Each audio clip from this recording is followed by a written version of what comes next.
오늘 우리에게 주시는 하나님의 말씀 히브리서 12장 1절부터 2절의 말씀입니다. 이러므로 우리에게 구름같이 둘러싼 허다한 증인들이 있으니 모든 무거운 것과 얽매이기 쉬운 죄를 벗어버리고 인내로서 우리 앞에 당한 경주를 하며 믿음의 주요 또 온전케 하시는 이인 예수님을 바라보자. 그는 그 앞에 있는 기쁨을 위하여 십자가를 참으사 부끄러움을 개의치 아니하시더니 하나님 보좌 우편에 앉으셨느니라. 아멘. 할렐루야. 이 시간까지 오직 예수님 예수 그리스도의 은혜와 평강이 있을지어다. 아멘. 어느덧 2021년 한 해가 우리 가운데서 다 지나가 버렸어요. 그리고 2022년 이민년의 새해를 맞이하게 되었고, 오늘 그 첫 주일 아침에 여러분과 함께 하나님 앞에 복된 예배로 영광을 돌릴 수 있게 된 것이 얼마나 기쁘고 감사한지요. 제가 오늘 여러분들 앞에 오늘 아침에 여러분들에게 보낸 그런 메시지 중에 나에게 생명과 호흡을 주신 주님, 오늘 하루도 나에게 이 하루를 주신 주님 앞에 우리가 감사할 수 있다고 하는 것이 얼마나 귀한 일인지 모르겠어요. 오늘 여러분들이 순간순간을 매일매일 새롭게 또 새롭게 살아가면서 주님 앞에 감사와 또 영광을 돌리는 삶이 매 순간마다 있어지기를 주님의 이름으로 축원합니다. 사실 우리가 흔히 생각하는 이 시간의 흐름이라고 하는 것은 하늘의 것은 아니죠. 땅의 소산물인 것을 우리가 깨달을 수 있습니다. 그야말로 하늘의 것, 신령한 것, 곧 영원 속에서는 특별한 시간적 개념이 존재하지 않습니다. 하루가 천년 같고 천년이 하루 같은 것이 하나님의 세계의 그러한 모든 모습들인 것이죠. 그러면 영원한 것 속에는 어떤 것만 존재할까요? 옛 것과 새 것만이 존재할 따름입니다. 고린도 후서 5장 17절에 보면 그런즉 누구든지 그리스도 안에 있으면 새로운 피조물이라고 했어요. 우리가 예수님 안에 있을 때는 늘 어떤 모습이에요? 새 것이에요. 새 것. 아멘. 아멘. 그러나 우리가 예수님을 떠나는 순간 우리는 뭐가 되어버려요? 땅의 것, 옛 것이 되어버려요. 오늘 저는 여러분들이 그리스도 예수 안에서 이 한 해를 살아가면서, 아니 여러분의 삶의 순간순간 속에서 늘 새 것으로 살아가기를 주님의 이름으로 축원합니다. 우리가 예수님 안에 있으면 뭐라고요? 새로운 피조물, 새 것으로 살아갈 수가 있는 것이죠. 그러므로 우리 모든 성도들은 그리스도 안에서 매일이 새롭고 매 순간이 새로운 피조물로서의 영원한 시간을 살아가는 영생의 존재들이다 라고 하는 그런 사실을 여러분들 기억하실 수 있기를 바랍니다.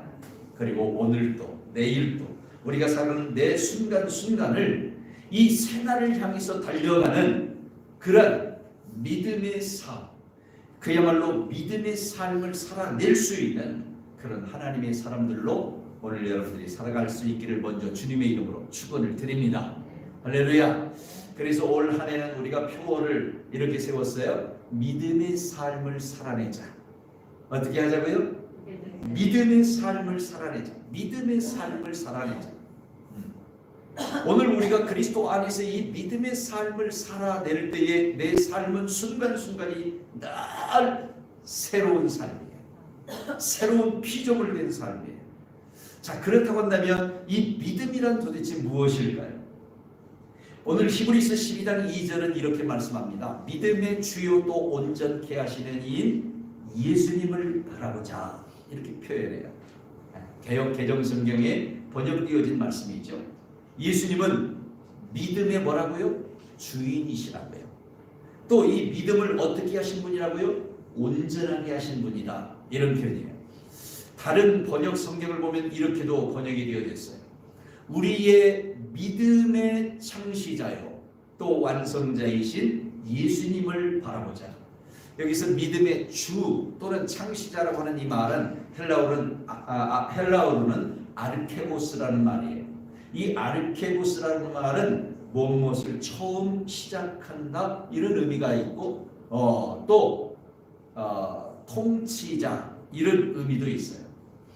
예수님은 어떤 분이냐면 믿음의 시작이시다는 것이죠. 다시 말하면 믿음을 처음 창시하신 분이고 또 이 믿음을 어떻게 하신 분이다? 완성하신 분이다 라고 하는 말이에요. 자, 이렇게 생각할 때 이 믿음이라고 하는 것은 내게서 나는 것이 아니라는 것을 우리가 깨달을 수 있는 거죠. 그렇죠? 내 믿음, 우리 흔히 그렇게 이야기하잖아요. 우리가 구원받는데 누구 믿음으로 구원받냐? 내 믿음으로 구원받아. 이렇게 이야기합니다. 그런데 여러분, 우리가 구원받는 것은 내 믿음으로 구원받을까요? 아니에요. 여기 예수님께서 창시하신 믿음으로 구원받는 거예요. 그 믿음은 내게서 시작되어지는 믿음이 아니라 하나님께로부터 시작되어지는 믿음이에요. 그리고 이 믿음을 완성시키신 분이 누구라고요? 바로 예수님이다 라고 그렇게 성경은 말씀하고 있는 것이죠. 그야말로 예수님은 믿음을 처음 시작하신 창시자로서 믿음이 누군가에게는 가상적인 존재일 수도 있지만 그것을 바라보는 그런 사람들에게는 믿음은 뭐라고요? 실상이고 증거다. 히브리서 11장 1절과 2절이 그렇게 이야기하고 있죠. 한번 읽어볼까요? 시작. 믿음은 바라는 것들의 실상이요 보이지 않는 것들의 증거니 선진들이 이로써 확증을 얻었느니라. 우리 개역개정 성경에는 그냥 증거를 얻었다 그랬는데 여기서 말씀하고 있는 이 증거도 확증이라는 단어. 처음에는 그냥 우리가 증거라고 그렇게 번역해도 좋지만 두 번째는 확증이라는 그런 말로 번역을 하면 더 성경을 이해하기가 쉬운 그런 말이죠. 예. 자, 이 말씀 속에서 우리가 생각해 볼 수 있는 것은 이 믿음의 세계라고 하는 것은 일반적인 사람들에게는 마치 공상 과학 영화처럼 SF 영화 있죠. 공상 과학 영화처럼 아주 가상 세계처럼 여겨져요. 예수님이 만드신 믿음, 그 믿음의 세계 이렇게 생각할 때 나하고는 별로 관련이 없을 것 같아요. 그래서 마치 과학 공상 만화에서 영화에서 생각하는 바로 그러한 어떤 세계를 아주 요상한 우리가 알 수 없는 미지의 세계를 말하는 것처럼 그렇게 여겨질지 모르지만요. 오늘 히브리서 11장의 믿음의 사람들은 바로 이 믿음의 세계를 증거로 삼고 확증했다. 오늘 이 히브리서 11장 1절과 2절이 그렇게 말씀하고 있는 것이죠. 다시 말하면 히브리서 11장의 사람들의 바라는 믿음의 세계는 곧 하나님의 왕국을 가리키고요.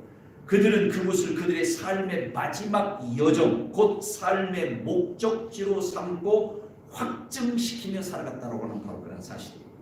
그래서 히브리서 11장 1절에 믿음은 바라는 것들의 실상이요 보지 못하는 것들의 증거니 이렇게 말씀하고 난 이후에 참으로 3절부터 쭉 믿음의 사람들에 대한 이야기가 나와요. 그렇죠?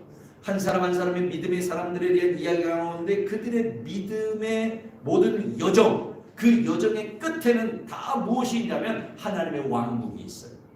그리고 하나님께서는 그런 믿음의 사람들을 위하여 왕국의 한 성을 예비하셨느니라고 13절에 말씀하고 있음을 우리가 보게 되는 것이죠.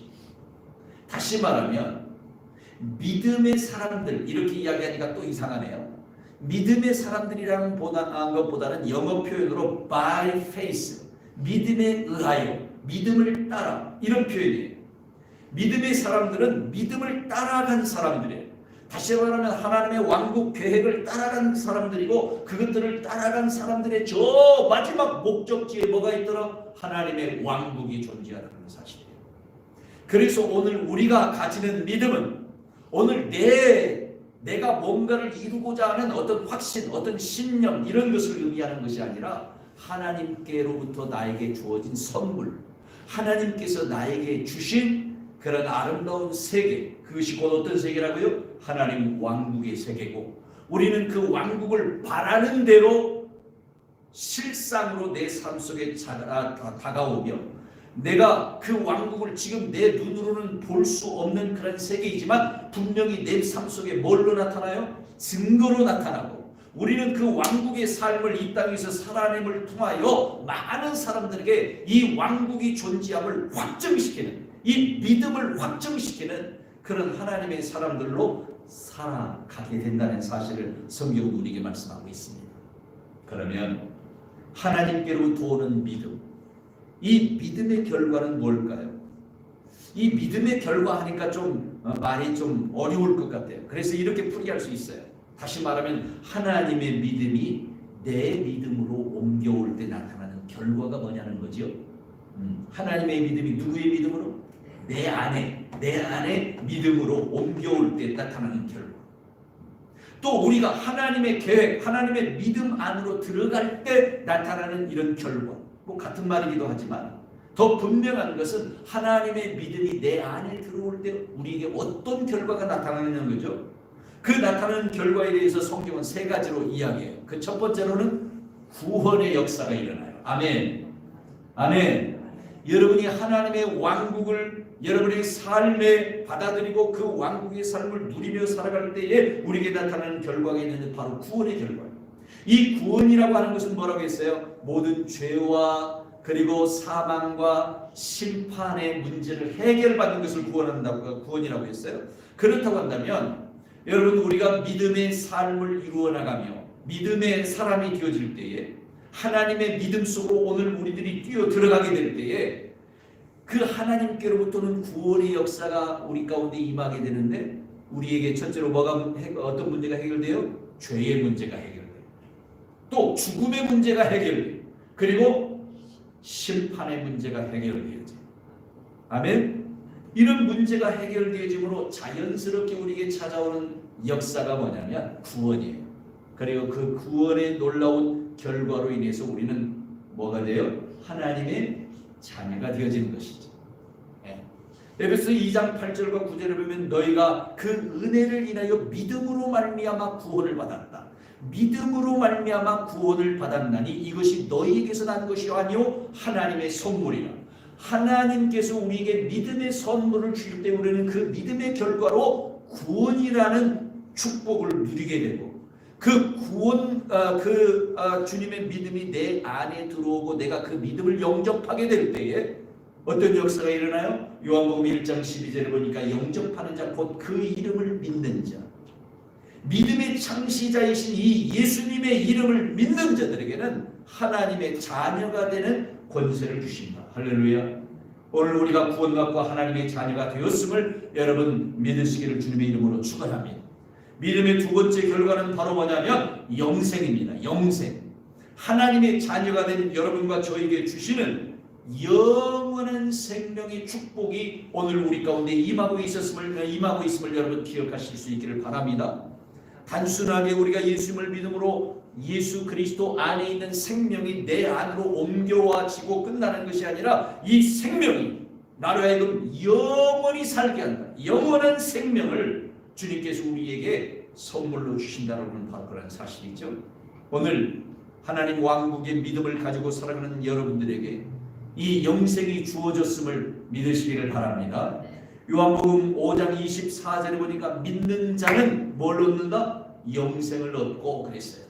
믿는 자는 영생을 얻습니다. 오늘 여러분들이 이 믿음 안에 머무르는 그런 하나님의 사람들로 살아가게 될 때에 주께서 여러분에게 영생을 주십니다. 세 번째 주어지는 믿음의 결과는 영광입니다. 영광. 베드로전서 5장 1절의 말씀에 보면 베드로는 이렇게 이야기합니다. 나는 함께 장로된 자요 그리스도의 고난의 증인이요 나타날 영광에 참여할 자라. 베드로는 그 자신을 일컬어가기를 나는 영광에 참여할 자라고 했어요. 무엇 때문일까요? 그 안에 믿음의 결과로 주어진 축복인 것입니다. 오늘 사랑하는 성도 여러분, 오늘 여러분들이 믿음의 삶을 살아낼 수 있는 그런 하나님의 사람이 되어주기를 주님의 이름으로 축원합니다. 믿음의 삶을 살아갈 때에 특별히 여러분들에게 주어지는 구원과 영생과 영광의 복을 누리는 그런 하나님의 사람들이 되어지기를 주님의 이름으로 축원합니다. 믿음의 삶을 살아내기 위해서는 오늘 우리가 믿음의 실체를 깨닫고 그 믿음을 자신의 것으로 받아들여야 하며 이런 믿음의 실체를 삶에서 누릴 수 있는 자가 되어야 되는 것이죠. 어디서 누려야 된다? 삶에서 누려야 된다. 그러면 두 번째로 우리가 생각할 것은 바로 이 삶이라고 하는 것은 뭐냐는 거예요.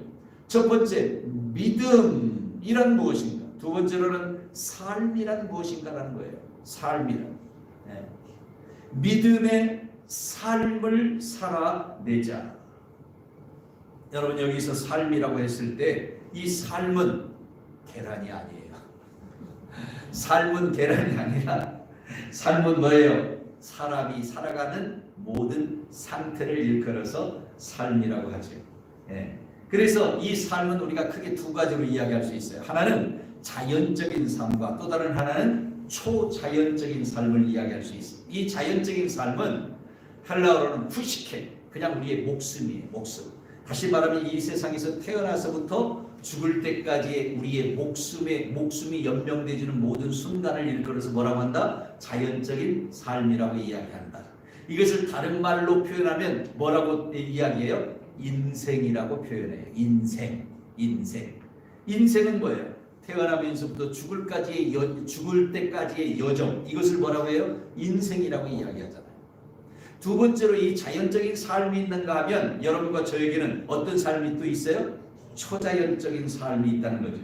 이 초자연적인 삶은 푸뉴마, 주님께로부터 온 영에 의해서 이끌림을 받는 바로 그런 삶이에요. 다시 말하면 생명 위주의 삶을 일컬어서 초자연적인 삶이라고 이야기할 수 있는 것이죠. 자연적인 삶이 어떤 의식주, 먹고 마시고 입고 하는 바로 그런 문제들에 대해서 또는 이 땅에 살아가는 동안에 누릴 수 있는 희노애락의 어떤 형태의 삶이라고 이야기한다면 바로 초자연적인 삶은 바로 영생하는 삶을 의미한 줄로 믿습니다. 영생하니까 내가 죽어서 누리는 삶 이렇게 생각되어지는데 no! 아닙니다. 여러분 아까 요한복음 5장 24절에 나를 믿는 자는 영생을 얻고, 여기서 이 얻다라고는 우리 개역개정에는 얻었고라고 하는 과거형을 쓰고 있지만 얻고 현재 얻는 거예요. 그러니까 영생은 지금 누리는 거예요. 아멘. 아멘. 아까 제가 서론적으로 여러분에게 말씀드릴 때 하나님 앞에서 시간은 무의미하다고 했어요. 그렇죠? 시간의 개념이 영혼 속에서는 시간의 개념이 존재하지 않아요. 시간이라고 하는 개념은 이 세상의 개념이에요. 이 땅의 개념이라는 거죠. 영혼 속에는 시간이 필요 없어요. 왜? 영혼부터 영혼까지 영원하니까요. 그렇죠? 네. 영혼이라는 것에는 시간적 개념이 없어요. 그런 것처럼 초자연적인 삶의 모습 속에도 시간의 개념이 없어요. 그래서 내가 예수님을 믿는 믿음 안에서 살아가는 순간순간이 곧 영생을 누리는 순간이요. 이 영생은 우리가 이 땅에서의 삶이 끝나고 육신의 옷을 벗고 영원한 아버지의 나라에 이르러서까지 계속 되어진다는 사실을 여러분 기억하실 수 있기를 바랍니다. 이런 영생의 삶 속에 주님이 우리에게 주시는 놀라운 복이 있는데 바로 뭐예요? 영광의 복이라는 사실이죠. 사실 이런 초자연적인 삶은 그야말로 신의 영역이다 이렇게 이야기할 수 있어요. 무슨 영역이라고요? 신의 영역. 예. 그러고 보니까 여러분과 저도 이 신의 영역을 지금 살아가며 누리고 있는 것을 믿으시기를 바랍니다. 아멘. 네. 제가 이런 이야기 하니까 여러분, 목사님 나는 인간인데요, 신이 아닌데요, 나는 사람인데요. 아마 여러분 그렇게 저에게 반말하실지 모르겠어요. 그런데 오늘 여러분과 저는 하나님의 아들이요, 하나님의 딸로서 신의 영역을 살아가고 있음을 믿으시기를 주님의 이름으로 축원합니다. 자, 우리가 이 땅을 살아가는 모든 달들 동안에 우리는 우리의 이름을 남기기를 원하면서 살아갑니다. 보통 우리가 그런 말이 있잖아요. 짐승은 죽어서 뭘 남겨요? 가죽을 남기고, 사람은 죽어서 뭘 남긴다? 이름을 남긴다. 여러분, 우리가 이름을 남긴다라고 하는 바로 이 사실은 어쩌면 이 신의 영역 속에 속하는 그런 삶의 모습이다 이렇게 이야기할 수가 있는 것이죠.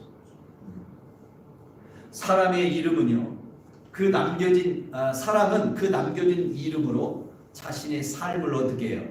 증명하잖아요. 자신의 삶을 증명. 예를 들어서 여러분 이순신 하면 뭐가 생각나나요? 여러분이 이순신 씨를 만나보셨나요? 한 번도 안 만나보셨잖아요. 여러분이 세종대왕을 만나보셨나요? 한 번도 안 만나보셨잖아요. 그런데 우리가 이순신 하면 뭘 생각해요? 호국 영웅 또는 거북선, 외부와 싸워서 물리친 우리의 위대한 영웅, 이런 것이 생각나잖아요. 한 번도 안 만나봤지만 이순신하면 그 이름만 들어도 그분이 어떤 분인가라는 것이 여러분의 머릿속에 이미지로 딱 떠오르잖아요. 그렇죠? 세종대왕, 그러면 어떻죠? 네, 한글을 만드신 분. 여러분, 세종대왕을 여러분이 만나지도 않았어요. 그렇지만 세종대왕이라고 하는 이름만 딱 들어도 그분의 모든 이미지가 내 머릿속에 확 들어와요. 확 들어와요. 안중근, 그럼 어떤가요? 안중근 의사를 여러분 만나보지도 않았어요. 의사라고 하니까 의사 선생님인가 보다 그렇게 생각되면 곤란해요. 네. 안중근 의사, 딱 우리가 그 이름을 들면 뭐죠? 이토 히로부미를 저격한 아주 독립투사. 여러분, 이것이 우리 머릿속에 확 이미지가 떠올라요. 네. 그런 것처럼 이름은요, 그 사람의 삶을 증명해요. 이름은. 한번 생각해 볼까요? 여러분의 이름은 여러분의 어떤 삶을 증명해 주실 것 같습니까? 양성모.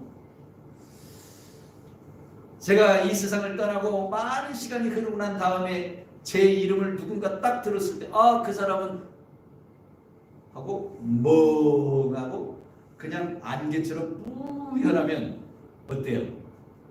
네, 이름이 삶을 증명할 수 없는, 증명되지 않는 삶을 사는 거나 마찬가지예요. 그런데 오늘 여러분의 이름이 먼 훗날 누군가에게 읽혀지거나 들려지게 되었을 때 여러분의 삶이 필름으로 지나가듯이 쫙 하고 펼친다고 한다면 여러분의 이름이 여러분의 삶을 어떻게 하는 것이다? 증명하는 것이라고 말씀드릴 수 있어요. 이렇게 사람은 죽음으로 끝나는 자연적 생존체가 아니에요. 육신은 죽음으로써 끝을 맺지만 그 영은 하나님께로 돌아가서요, 영생과 영광을 누리는 항존체, 영존체라는 사실을 여러분 기억하셔야 돼요. 전도서 12장 7절의 말씀에 보면 흙은 여전히 땅으로 돌아가고 영은 그것을 주신 하나님께로 돌아가기 전에 기억하라고 했습니다. 우리의 이 육신은 한 줌의 흙으로 돌아갈지라도 영은 아버지께로 돌아간대요. 하나님께로 돌아간대요. 그러므로 사람은 죽으면 끝이 아니라 아버지의 세계로 들어가는 거예요. 영원한 세계, 무한한 세계로 들어가는 거예요. 그러므로 오늘 우리는 이 세상을 살아가는 모든 날들 동안에 늘 깨어서 준비해야 될 것이 두 가지가 있는데, 하나는 뭘 준비해야 되냐? 주님의 재림, 다시 말하면 예수 그리스도께서 다시 오심을 깨어서 준비할 수 있어야 되고, 두 번째로는 우리 자신의 죽음을 깨어서 준비할 수 있는 자가 되어야 되지. 죽음을 깨어서 준비한다는 말은 다른 말로 표현하면 무슨 말일까요? 바로 죽음 이후의 삶을 준비해야 된다라고 하는 거예요. 죽음 이후의 삶. 아멘? 언제 이 삶을 준비해야 된다고요? 죽음 이후의 삶. 여러분이 지금 어떤 분은 이제 연로하셔서 이 세상의 모든 수고와 모든 고통을 끝낼 날들이 얼마 남지 않은 그런 분들도 계실 텐데요. 여러분, 죽으면 어떻게 될 것 같습니까? 죽으면 하니까 좀 괘씸하다는 생각이 드나요? 여러분이 그러면 돌아가시면 어떻게 될 것 같습니까? 이 대명제는요, 우리가 나이를 많이 먹었다고 해서만 생각해 줄 수 있는 것은 아니에요. 아주 어린 젊은 친구들도 늘 죽음을 생각하고 죽음에 대해서 준비하고 살아갈 수 있어야 되죠. 이것은 다른 말로 표현한다면 내가 이 세상을 떠나고 난 이후에 어떤 세계로 가게 될 것인가를 준비하는 바로 그런 삶이 되어야 된다는 것이죠. 사람이 죽으면 전도서 12장 7절의 말씀처럼 그 영이 그것을 주신 하나님께로 돌아가야 하는 것이 마땅한데요, 만약에 내 영이 죽어서 하나님께로 돌아가지 못한다면 어떻게 되는 것일까요? 성경은 하나님께로 돌아가지 못하는 그 영이 영원한 불못, 곧 영벌의 세계인 지옥 불못에 갇히게 될 것이라고 말씀하고 있습니다.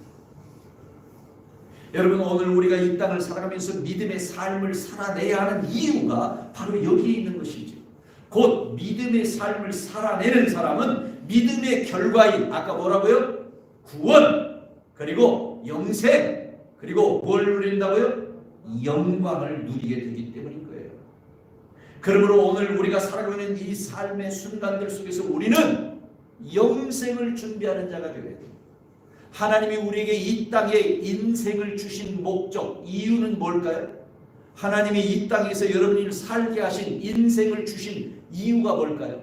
그것은 영생을 준비하도록 하기 위함이다. 영생, 죽음 이후의 세계를 준비하도록 하기 위함이라. 여러분 생각해 보세요. 우리가 살아가는 이 세상은 길어봐야 100년이에요. 오늘날 전 세계에서 가장 오래 사는 사람이 110살 정도 산대요. 네.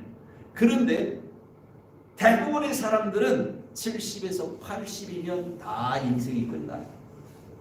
하나님이 그 짧은 인생을 우리에게 왜 주셨을까? 그것은 시간으로 헤아릴 수 없는 영원한 시간을 준비하도록 하기 위해서 주셨다는 사실을 여러분 기억하실 수 있기를 바랍니다. 그리고 그 영원의 시간을 준비하기 위해서 오늘 우리가 살아내야 될 삶이 있는데 그것은 바로 믿음의 삶을 살아내야 한다는 바로 그런 사실인 것이죠. 이제 우리는 세 번째 믿음의 삶을 살아내라라고 하는 그런 사실에 대해서 좀 같이 말씀을 나누기를 원하는데요. 그럼 이 믿음의 삶을 살아내라는 것은 무엇을 의미하는 것일까요? 우리가 어떻게 믿음의 삶을 살아낼 수 있을까요? 그 첫 번째로는요, 믿음의 창시자이며 완성자이신 예수 그리스도를 믿고 어떻게 해야 된다고요? 영접해야 됩니다. 요한복음 1장 12절은 영접하는 자 곧 그 이름을 믿는 자들에게는 하나님의 자녀가 되는 권세를 주신다고 했어요. 여러분, 하나님의 자녀는 이 세상을 떠났을 때 어디로 갈까요? 하나님이 예비하신 왕국으로 갈 줄로 믿습니까? 그렇다고 한다면 우리가 그 왕국의 영원한 삶을 준비하기 위해서 이 땅에서 뭐가 되어야 돼요? 사람의 아들, 우리 아버지의 아들로 내 인생을 끝내야 될까요? 아니죠. 하나님 아버지의 아들이 되어야 되죠. 하나님 아버지의 딸이 되어야 되죠. 아멘. 그 하나님의 아들과 딸이 되어주기 위해서는 예수 그리스도를 믿고 영접하는 자가 되어야 된다는 사실을 요한복음 1장 12절은 명확하게 우리에게 말씀하고 있다는 사실이죠. 두 번째로 믿음의 삶을 살아내기 위해서는 예수님을 믿고 영접할 뿐만 아니라 더 나아가서 그분께서 행하신 일, 즉 십자가를 통한 사유하심을 믿고 회개할 수 있어야 될 줄로 믿습니다. 그래서 말씀을 준비하면서 제가 좀 갈등이 나더라고요. 우리가 회개하는 것이 먼저냐, 믿는 것이 먼저냐. 네. 성경에는 어디에서는 회개하고 믿으라고 했고 어디에서는 믿고 회개하는 것을 우리에게 말씀하고 있는데요. 우리가 예수님을 믿을 때 내 영이 어떻게 해요? 깨어나요. 내 영이 깨어나야만 내 죄가 보이기 시작해요. 그렇지 않겠어요? 여러분, 우리가 죽은 상태에서는, 죽어있는 상태에서는 내 죄가 보일까요? 안 보일까요? 안 보여요. 우리 죄가 보이질 않아요. 근데 하나님의 아들로 내 영이 깨어나고 보니까 내가 얼마나 지저분하고 얼마나 더럽고 얼마나 추한 존재인지, 내가 얼마나 죄악된 죄악으로 범벅이 되어진 그런 존재인지가 깨달아져요. 느끼게 돼요. 그러고 보니까 아하, 주님께서 나의 죄를 위해서 십자가에 못 박혀 피 흘려주시고 그 피로 말미암아 구속 곧 죄 사함을 얻는 길을 열어 놓으셨으니 이제 내가 그 그리스도 안에서 정말 주님 앞에 회개하고 자복하고 통회하는 그런 모습이 되어야 되겠구나라고 우리가 깨달아질 때 주님 앞에 뭘 하게 돼요? 회개합니다.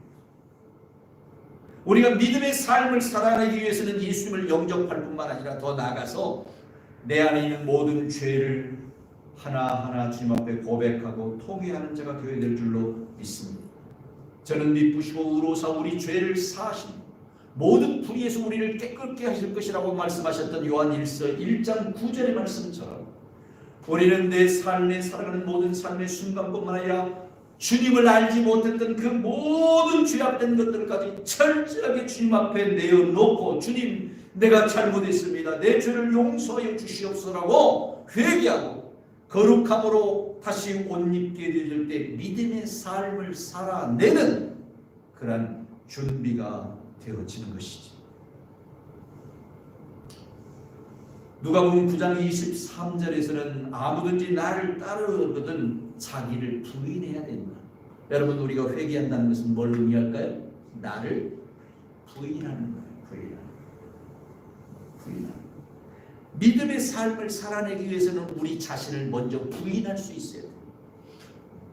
자기 부인. 내 부인, 내 아내를 의미하는 말이 아니라 나를 버려야 된다는 말이에요. 나를 버려야 된다. 세 번째로는 이제 이렇게 회개했으면 말씀이신 예수님을 따라 말씀에 어떻게 하는 삶? 순종하는 삶을 살아야 될 줄로 믿습니다. 말씀에 순종하는 삶이 곧 무슨 삶이에요? 십자가의 삶이에요. 아멘.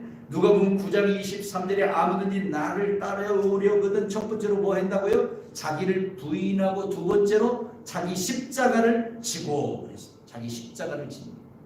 우리가 십자가를 진다는 말은 무슨 말씀이에요? 주님의 말씀에 순종해서 말씀이 나를 지시하는 대로 내가 따라가는 삶을 살아간다는 거예요.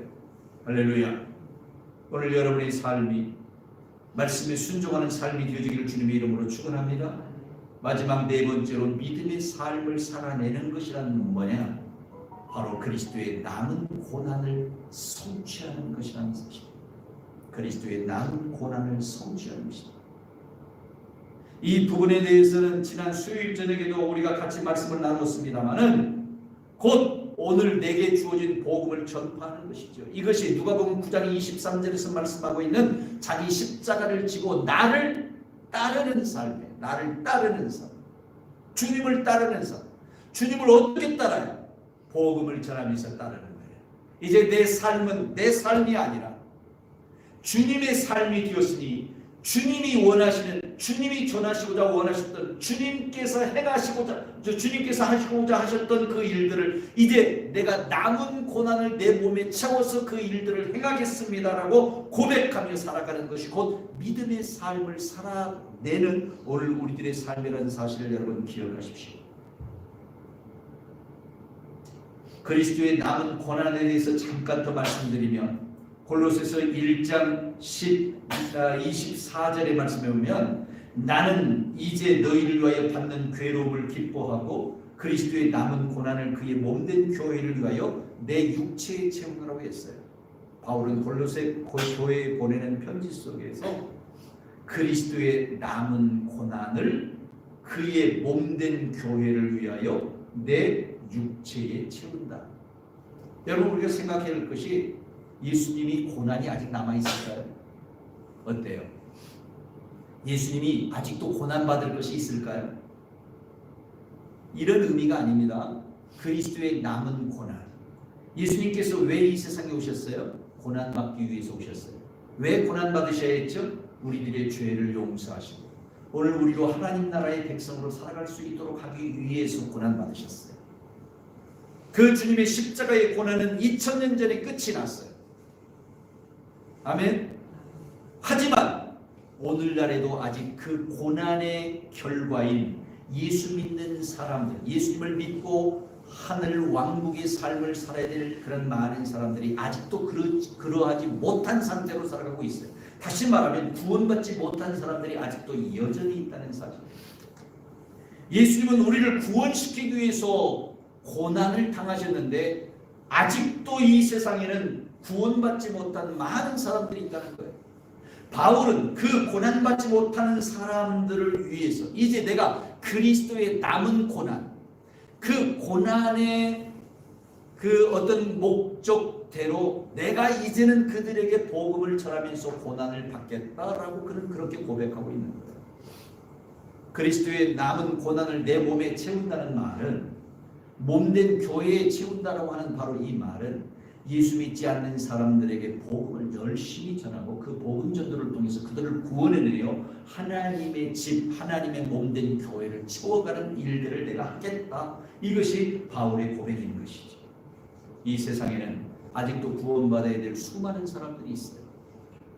우리 민족 중에도 있고 전 세계 열방 중에 너무나 많은 사람. 전 세계 75억 인구 가운데서 약 20억에서 25억의 크리스찬들이 있습니다. 그럼 나머지 약 50억은 아직도 예수님을 몰라요.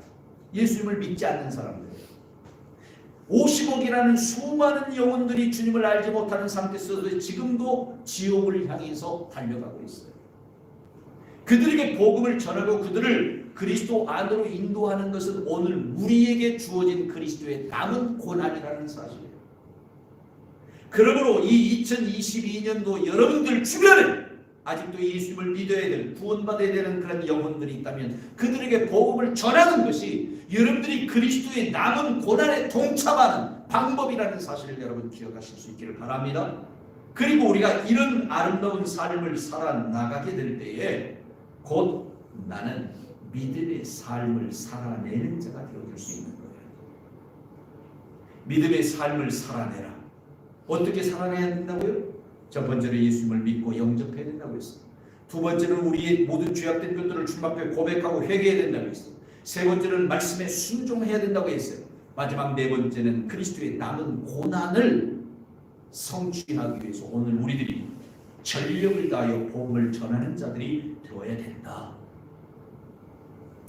사랑하는 성도 여러분, 그렇다고 한다면 이 믿음의 삶을 살아내며 우리가 어떻게 복음을 전해야 될 것인지 마지막 2분 동안에 제가 마지막 말씀을 드리겠어요. 첫 번째로는요, 하나님 왕국 복음을 뭘로 전파하자? 입술로 전하자. 여러분 올 한 해 동안 믿음의 삶을 살아내면서 여러분의 입술로 한 사람에게라도 더 예수 그리스도의 복음을 전할 수 있기를 주님의 이름으로 축원합니다. 두 번째로 왕국의 삶을 사는 모습을 그 열매로 보여주자는 거예요. 믿음, 곧 하나님 왕국의 삶이 오늘 여러분 안에서 누려지고 있습니까? 그 삶이 누려진다면 반드시 거기서 나타나는 뭐가 있어야 돼요? 열매가 있어야 되죠. 그리고 그 열매를 통해서 우리는 세상 속에 천국은 이런 곳이구나. 저 양성모 목사를 바라보니까 진짜 천국이 있네. 와, 중도 형제 저 중도를 바라보니까 진짜 천국이 있네. 같이 일하는 동료들이 우리 중도 형제를 바라보면서 야, 천국이 있구나 라고 하는 것을 느낄 수 있게 그 열매를 보여줄 수 있어야 된다는 사실. 그럼 우리가 보여줘야 될 열매는 어떤 열매일까요? 빛의 열매라고 말씀하고 있습니다. 빛의 열매. 네. 그래서 에베소 5장 8절과 9절을 보면 빛의 열매는 모든 무엇과 착함과 의로움과 뭐에 있다? 진실함에. 그러므로 오늘 우리들이 빛의 열매를 맺기 위해서는 착함과 의로움과 진실함의 삶을 살아야 됩니다. 두 번째로는 성령의 열매에 대해서 말씀하고 있는데 갈라디아서 5장 22절부터 23절에 보면 성령의 열매는 사랑과 희락과 화평과 오래 참과 자비와 양선과 충성과 온유와 절제 그렇게 말씀하고 있습니다. 이 9가지 열매 중에 우리가 다른 사람들을 향해서 보여주고 나타낼 수 있는 그런 열매들이 어떤 열매들일까요? 지금 빨간 글씨 사랑과 희락과 화평과 오래 참음과 자비의 열매. 이것은 우리가 많은 사람들에게 나타내고 보여주고 함께하는 그런 가운데 그들을 주께로 인도해낼 수 있는 그런 열매들이죠. 이런 열매들을 우리가 맺음으로 인해서 사람들에게 보여줄 수 있는 자가 되어야 될 줄로 믿습니다. 마지막 세 번째로 몸으로 드리는 제사. 헌신과 희생의 제사를 하나님께 뿐만 아니라 사람을 위해서도 행할 수 있어야 된다는 사실. 여러분이 정말 그리스도의 남은 고난을 채우기를 원하십니까? 여러분이 그리스도의 남은 고난을 채우기를 원하신다고 한다면 하나님만 나는 잘 섬기면 돼. 교회 와서 열심히 충성만 잘하면 돼. 여러분 이 생각은 굉장히 위험한 생각이라는 사실을 알아야 돼요. 교회 와서 열심히 청소하고 교회 와서 열심히 봉사하고 열심히 교회 와서 목사님 뭐니까 막 종처럼 그렇게 일을 하면 여러분 되나요? 아니에요. 여러분이 교회에서는 조금 일을 덜 한다 할지라도요 세상 속에서 사람들을 위해서 헌신할 수 있어요. 세상 속에서 사람들을 사랑할 수 있는 희생의 삶이 존재되어야 돼요.